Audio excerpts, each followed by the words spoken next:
તો આજે કોંગ્રેસની સીડબ્લ્યુસીની બેઠક યોજાવાની છે અને આ સાથે જ તમામ લોકો ઉપસ્થિત રહેવાના છે, દિગ્ગજ નેતાઓ હાજર રહેવાના છે। કોંગ્રેસની સીડબ્લ્યુસીની બેઠક મળવાની છે, જેમાં લોકસભાની ચૂંટણી બાદ કોંગ્રેસની આ પ્રથમ બેઠકમાં દિગ્ગજ નેતાઓ રહેશે હાજર।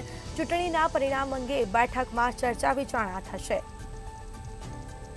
તો વિપક્ષના નેતાના નામ પર ચર્ચા થશે બેઠકમાં। બીજી તરફ સંસદીય દળના નેતાઓની પણ આ સાથે બેઠક મળવાની છે।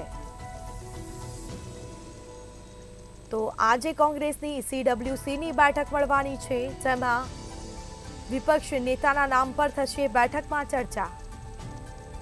લોકસભાની ચૂંટણી બાદ કોંગ્રેસની આ બેઠક છે, ચૂંટણીના પરિણામ અંગે પણ બેઠકમાં ચર્ચા વિચારણા કરવામાં આવશે।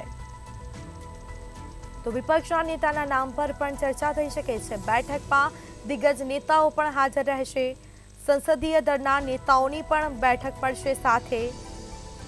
તમામ નેતાઓ હાજર રહેવાના છે। જે ચૂંટણીના પરિણામો આવ્યા છે તે અંગે પણ બેઠકમાં ચર્ચા થવાની છે। આજે કોંગ્રેસની સીડબ્લ્યુસીની બેઠક કોંગ્રેસના રાષ્ટ્રીય અધ્યક્ષ મલ્લિકાર્જુન ખડગેની અધ્યક્ષતામાં બેઠકનું આયોજન કરવામાં આવ્યું છે।